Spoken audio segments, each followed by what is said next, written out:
Hey, good afternoon to you. 306 now, News Talk 105.9 WMAL, where we're making sense of the news coming up today. From the Trump campaign, we talked to Caroline Leavitt.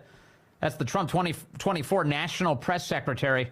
She'll be with us 4 o'clock. We talk about all this election meddling ongoing in Georgia, although it seems like it's practically falling apart over the last 2 days in the courtroom. Details ahead on that. Christopher Goodrich is here at 5 o'clock. He's an English teacher in Montgomery County, Maryland. And he's got some thoughts on all of these cell phones the students keep using in the classroom and what it's doing to all of our children. And John Schweppe will be here at 5:30 today. He's with the American Principles Project, here with a warning about how there are people on Capitol Hill, including some of the top Republicans, who are laying the groundwork to undermine an incoming Trump presidency. The details on that ahead. You can join us at 888-630-9625, 888-630-WMAL. Terrence Bradley is a lawyer down in Georgia. He's a law partner of Nathan Wade, has been, and he is at this very moment testifying in day 2 of a court hearing to establish whether or not Fani Willis and company need to be absolutely thrown off the case that was designed to go after Trump and accuse him of committing some sort of organized crime. And a bunch of other people, too. It's crazy what's happening down there. But Terrence Bradley now testifying, and I have to tell you that it has been some of the most painful testimony of the entire hearing. Just absolutely painful, because Terrence Bradley speaks at a very slow pace. And he has, I think he's either he's having processing errors, like Biden-style processing errors, where he doesn't actually understand the question. He keeps on asking for repeats, or he is intentionally trying to, flop in the middle of this testimony to try and not answer any questions to protect Nathan Wade. The whole thing is painful. But, that said, I'm not certain how successful he'll be. It's a weird thing. They've been arguing these last few days over whether or not he was entitled to attorney-client privilege. And the reason for that is not because he was law partners with Nathan Wade, but that he represented Nathan Wade in his divorce proceeding. So Nathan Wade has been engaged in a divorce proceeding for the last few years with his wife, obviously. And he's been represented by Terrence Bradley throughout all of this. And so the big fight was, well, how much of his communications about all of this is privileged? Because, of course, every American's entitled to attorney-client privilege. You can have private conversations as they relate to your legal issues with your attorney and have them protected from anybody else getting access to them. Unless, of course, you're, committing a crime inside of those communications or some other limited exception. Well, in this case, he's buddies with Nathan Wade, and he's law partners with him. And he is obviously the kind of person who would be a perfectly good fact witness on, hey, what was Nathan Wade's relationship to Fani Willis? Were you aware that they were dating? When did they start dating? How long have they been together? Or were they actually romantically involved, to be euphemistic, since 2019? Well, he would have answers to all those questions. And as of today, he is refusing to answer most of them because he says it's a subject to privilege. What do you mean it's subject to privilege? Why would it be subject to privilege? Your knowledge of their relationship. I would assume that that's a way of saying, yeah, they were definitely having an affair during that period, and I was representing him in his divorce, so it would work against my client for me to mention that. Anyway, we'll keep an eye on whether or not he produces something interesting today. But an important witness here. Meanwhile, Fani Willis, the district attorney down in Fulton County, not testifying today. There was an expectation that her own lawyers would be questioning her today to try and make her look better, right? You call your client up and then you ask her some questions. She looks great. You send her off. Okay. And she gets to stay on the case. They didn't even do that today. They refused to bring her back up. That was the surprise. The surprise yesterday was that she testified at all. The surprise today is that her own lawyers are now not going to question her. And it's not that much of a surprise. Her own lawyers were raising objections yesterday as Fani Willis was testifying, and she was blowing through her own attorney's objections. She is out of control. She's out of control. And so today, I think they wisely figured out a way to keep her off the stand today. But things not going well In fact, let me just give you Jonathan Turley's summary. Turley was on Fox News last night, and this is how he assessed Fanni's testimony yesterday. What I saw today on that stand was embarrassing. I mean, both of these attorneys adopted bizarre semantic approaches to things that were clear. You know, she said, well, yeah, I gave him a job, but I don't view him as an employee under ethics rules. I view him as an agent. And then she said, yeah, I probably did get $100 or more from him, but he probably gave me an equal or greater amount. Those are the types of finessed interpretations they would never accept as prosecutors. Yeah, no. So there's quite a few gaps in all of this, and really it's going to be on the judge to make a decision here about whether or not she's disqualified. But, you know, during all of this testimony, here an update for you now is that this morning, Fani Willis's father testified. He was supposed to testify from California. I guess, according to him, he's working on a documentary out in California. But instead, he was back in Georgia today. He arrived. He was in person on the stand.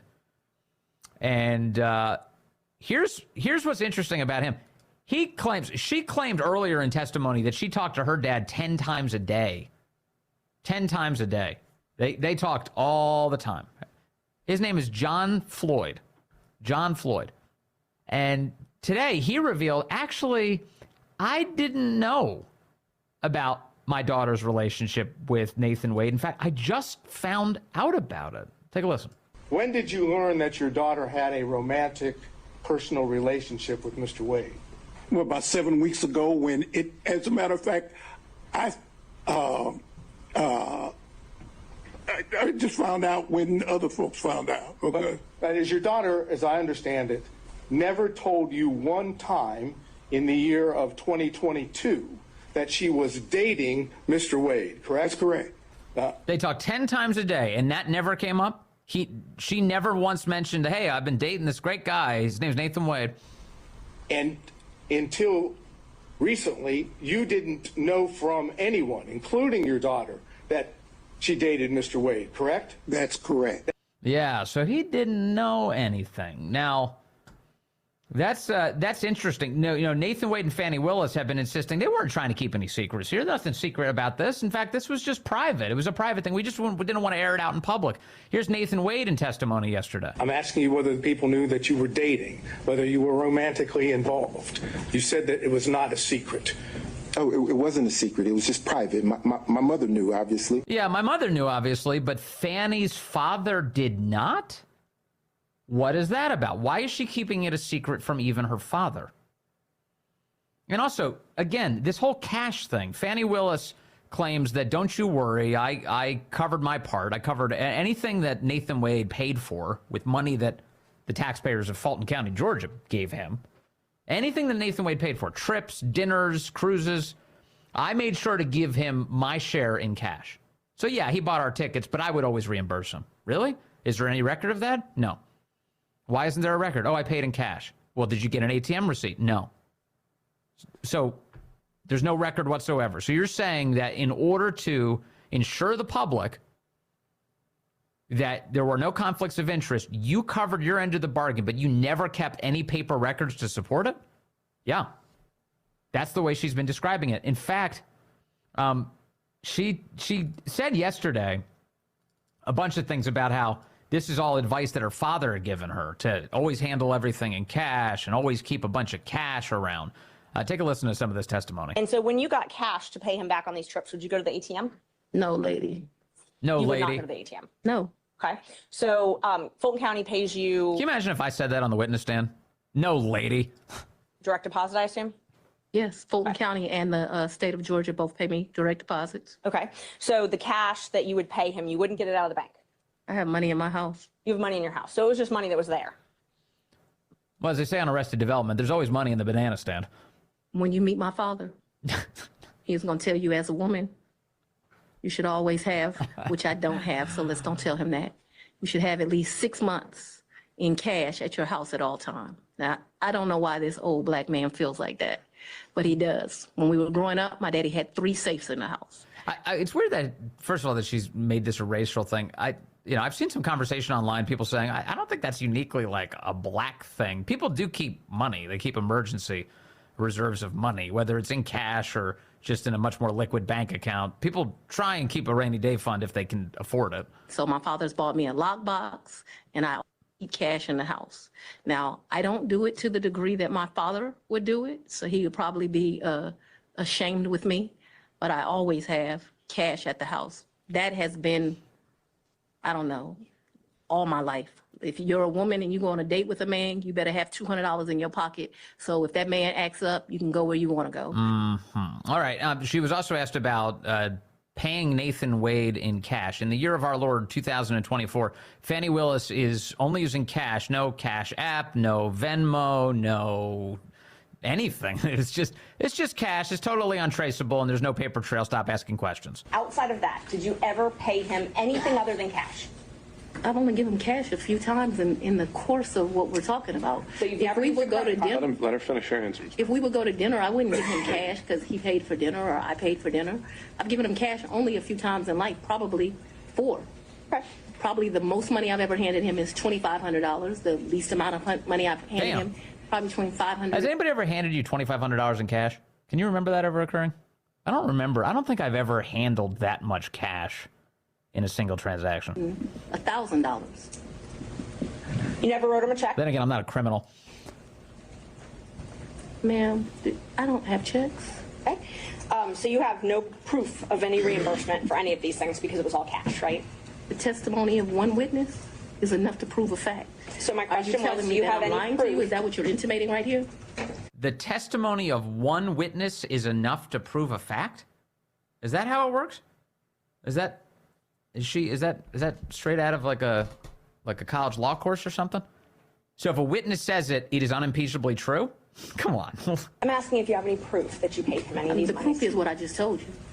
Yeah, so stop asking questions. Fanny's father today on the practice of keeping tons of cash around. When your daughter moved or left the house that she owned, did she say anything to you about having a large savings of cash?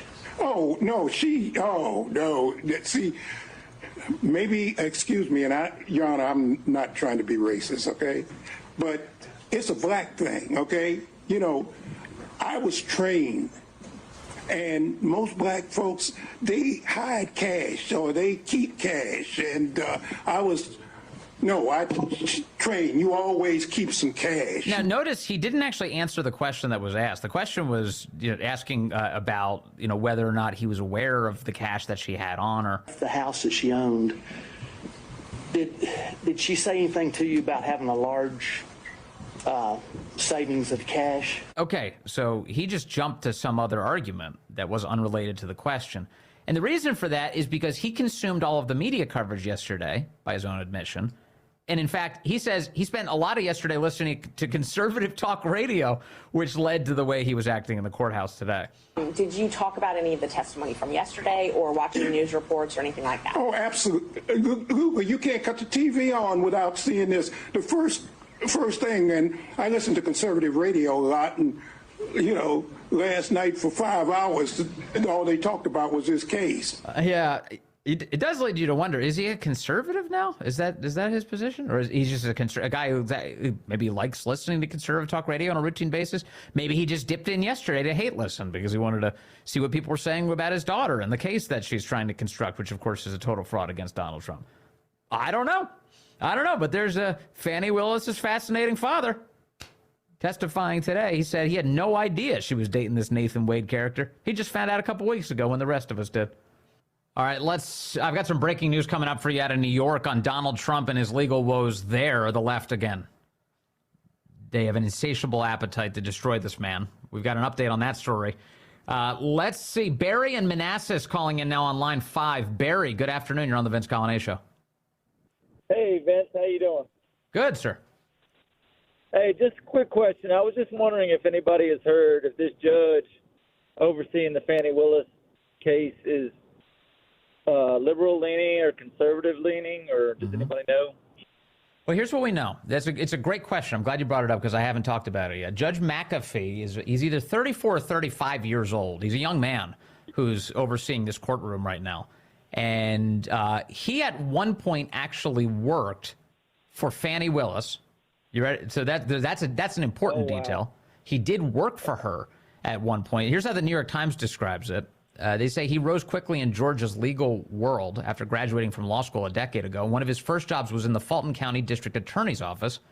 There he handled early stages of felony cases before being promoted to the Complex Trial Division. That division was led at the time by Fani Willis. Now, Fanni would eventually become the district attorney in 2021. That was after McAfee had already left the office, so he wasn't there while she was DA. But the New York Times also says of him that he has some, quote, conservative bona fides. They say that he was at the University of Georgia Law School. He was the vice president of the Federalist Society, the conservative law group, and he was the treasurer for the Law Republicans, which was described as serving, quote, conservative, moderate, and libertarian law students. He graduated back in 2013. So a little bit of a complicated history here when you ask that question, but the kind that leads me to believe that, hey, so far no meaningful bias presented to suggest that he needs to be thrown off. And I don't think Donald Trump's team has actually sought to get him recused from the case. So that may tell us something, too. Great. Yeah, it sounds like it might be at least a fair-minded person. I sure hope so. It seems like it, by the way. I've been watching the court proceedings, and he's not really taking any guff from anybody. He seems to be handling it in the way that you might expect a judge to do it. So we'll see how it goes. But from where I'm sitting, he's been presented with enough evidence to disqualify her already. We'll see what happens. Barry, thank you. Good question. Let's see. Mike is calling in from Gainesville, line 6. Mike, you're on the Vince Coglianese Show. Happy Friday, Vince Coglianese. Likewise. Thank you, sir.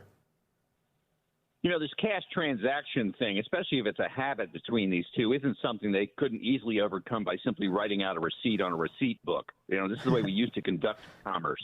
Uh-huh. Well, you need to be like a lawyer to think that clearly about something like this, wouldn't you?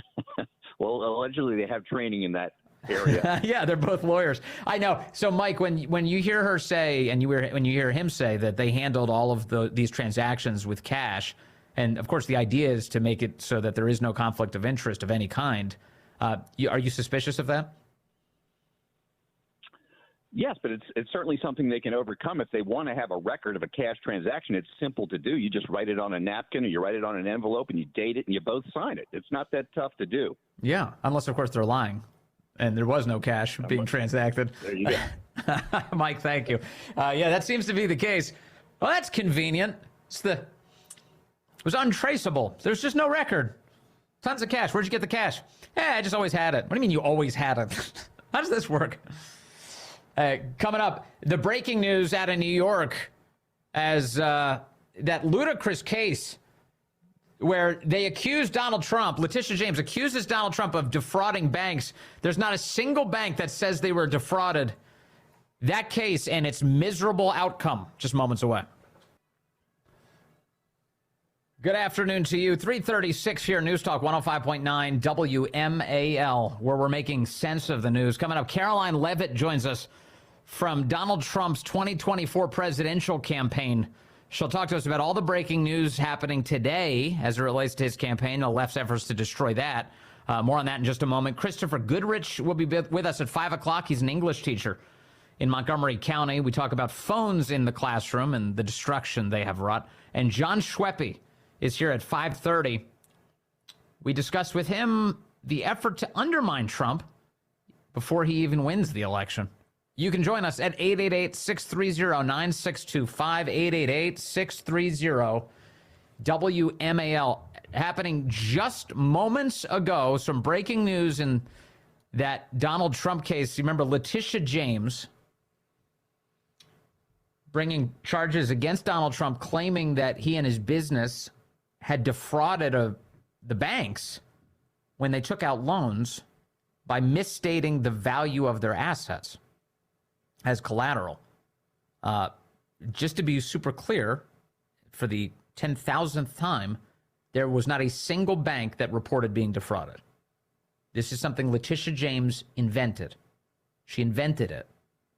And the product of that invention, well, we're hearing now. Here's the breaking news, NBC's version of the report this afternoon. Judge in New York just ordered him to pay about $187 million in penalties after he was found liable for fraudulent business practices. At issue in the trial, the fate of Mr. Trump's business empire and fortune, and whether he and other defendants, including the Trump Organization and his eldest sons, Eric and Don Jr., inflated the value of his properties to get better loan terms. Trump has repeatedly denied any wrongdoing in the case, and his legal team has said it would appeal the decision.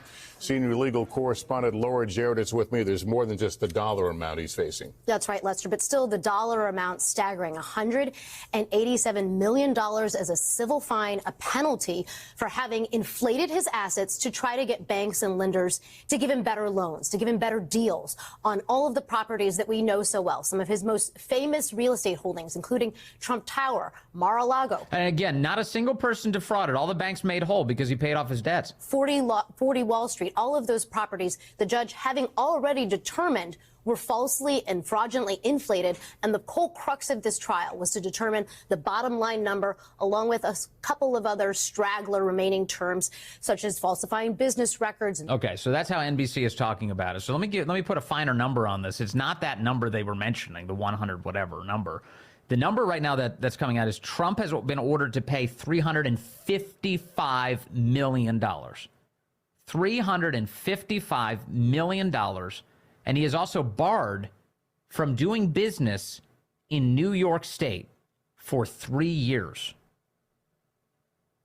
A New York judge Friday handed Donald J. Trump a crushing defeat in his civil fraud case, the New York Times says, finding the former president liable for conspiring to manipulate his net worth and ordering him to pay a penalty of $355 million that could wipe out his entire stockpile of cash, says the Times.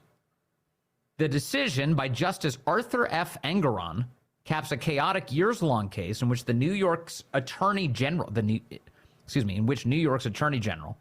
put Mr. Trump's fantastical claims of wealth on trial. With no jury, the power was in Justice Engoron's hands alone, and he came down hard. The judge delivered a sweeping array of punishments that threatens the former president's business empire as he simultaneously contends with 4 criminal prosecutions and seeks to regain the White House. Not only did Justice Engoron impose a 3-year ban preventing Mr. Trump from serving in top roles at any New York company, including his own, but the judge also applied that punishment to the former president's adult sons for 2 years in order that they pay more than $4 million each.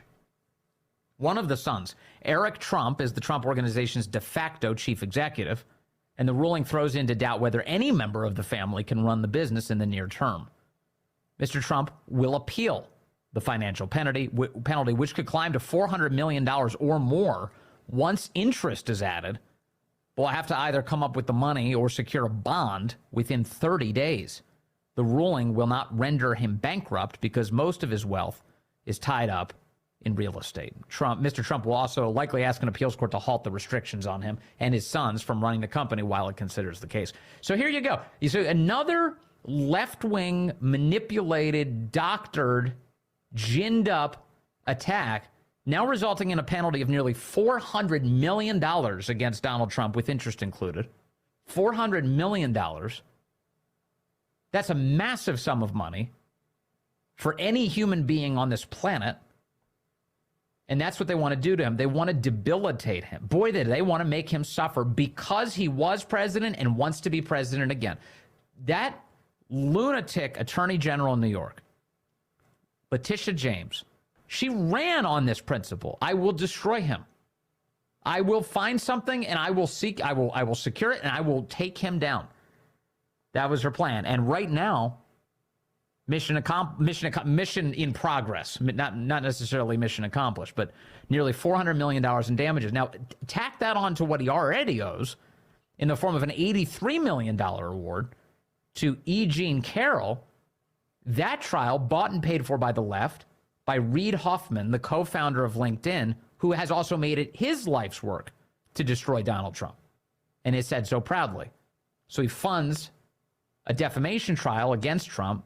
Trump says, I didn't attack her. I don't even know who she is. She sues him. She's awarded $83 million. And that was bankrolled by the left. So this is the latest version of this. And, during the primary campaign, I know Chris Christie, when he was running, he kept making a big deal out of this. He goes, well, You really want a guy who has to pay all these legal fees being the nominee? No, you understand what they're doing. They're intentionally doing this to him. They're going after him because he's the most likely guy to become president. They want to drain his war chest. And if you sit back and you say, oh, we should surrender in the face of this, you're playing into their game. They want to stop him.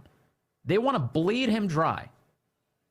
And so now a nearly $400 million judgment from that goofy Judge Engoron in New York, claiming that he defrauded banks when, again, the banks themselves say they were not defrauded. There's nobody who's ready to make that claim. They got their money back. He took a loan. He met the terms of the loan. He paid it back. You know, there's a lot of conversation today about what's going on in Russia. You saw what happened in Russia. It looks like Putin, by way of his cronies in Russia, killed Navalny, the man who opposed Vladimir Putin, and was able to create a groundswell of support against Putin and for a better future for Russia. And even Biden came out today to release statements about all of this. Oh, that's so terrible what Putin did. Do you not see what's happening in our own country? That all of our institutions are being corrupted to target people on the basis of their politics? What do you think this Letitia James thing is? Now, of course, these are big different things. This is not killing a man, obviously. But if you're wondering what the end looks like, what the worst case scenarios look like, look to those out of control authoritarian regimes where political opponents are executed like this. Look to those.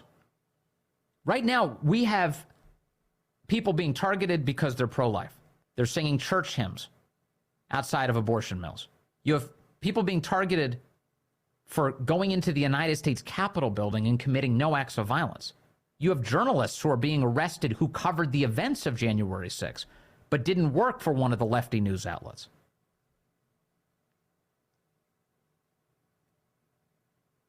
And then you have people breaking the law, trying to intimidate Supreme Court justices, never held accountable. You have lefties who burn American cities, destroy businesses, murder people in the streets, and barely any of them are ever meaningfully held accountable. You had, by the left's definition, an insurrection outside of the White House, going after the exterior perimeter of the White House such that they had to pull the president of the United States into the bunker to provide some security for him and to evacuate the area. No meaningful consequences. None. You have pro-life pregnancy centers attacked.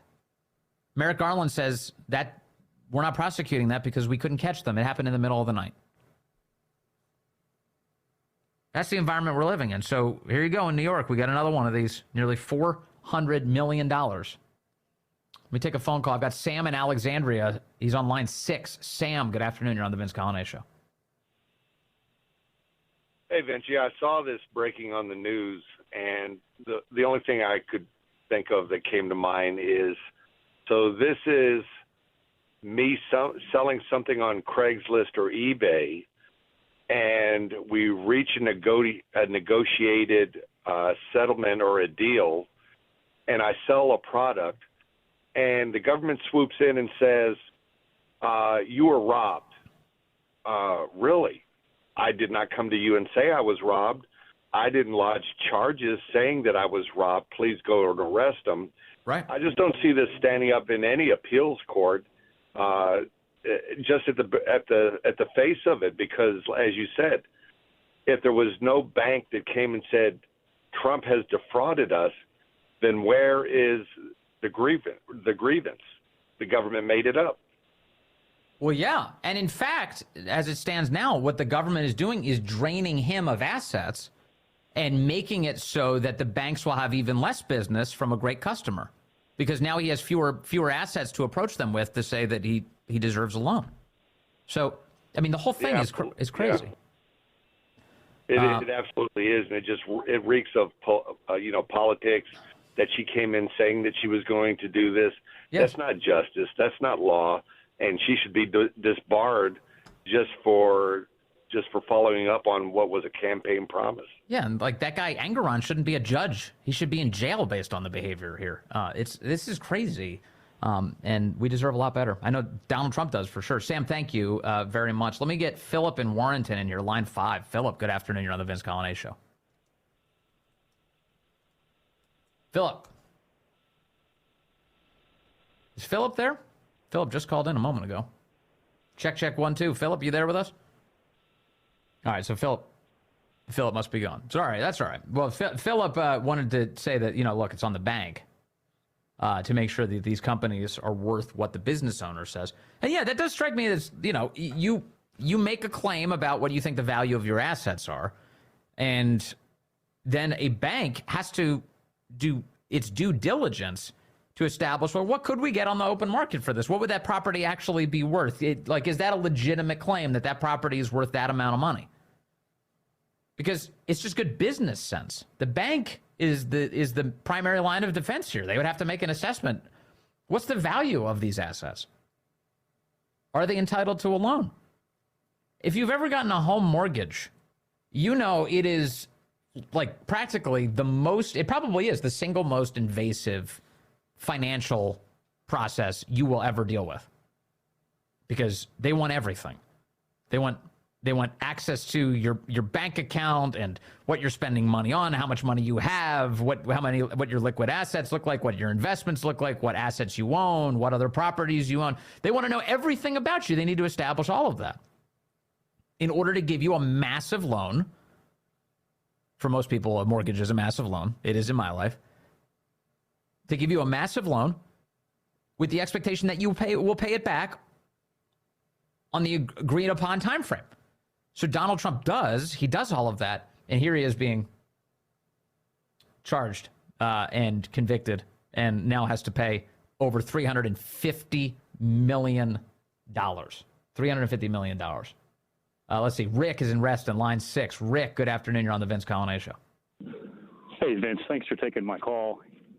Yes, sir. Listening to you explain this $355 million hit, it was taking me back. I practiced law in a small jurisdiction down south in the 90s, and we had the drug forfeiture laws at the time.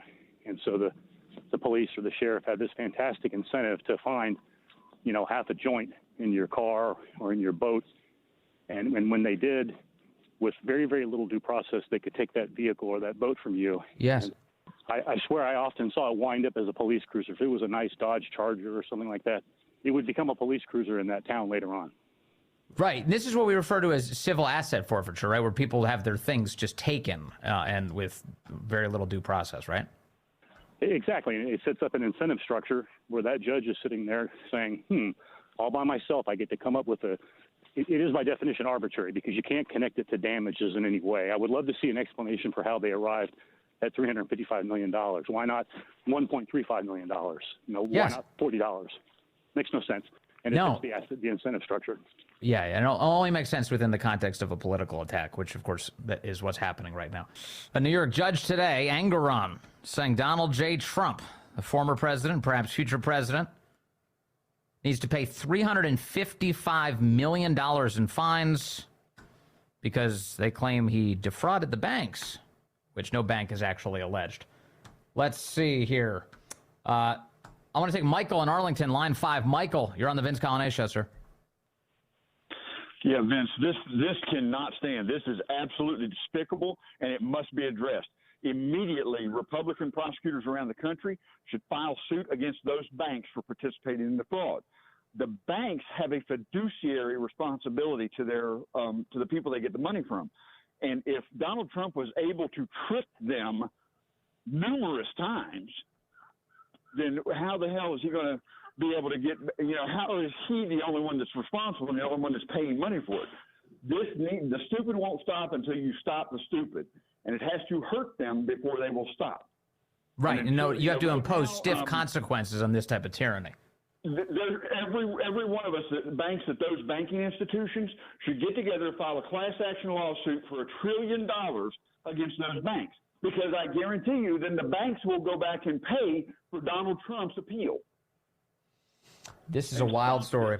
Michael, thank you. Yeah, there's There's got to be a solution here. I told you a moment ago that our plan was to talk to the Trump campaign coming up at the top of the hour. That was ahead of this breaking news. We've just been notified that at the moment, all the Trump campaign representatives are going dark for the moment, awaiting remarks from President Trump. So those should be coming, we would imagine, in the very near term. If they do, we'll bring them to you. Stay with us here on the Vince Coglianese Show.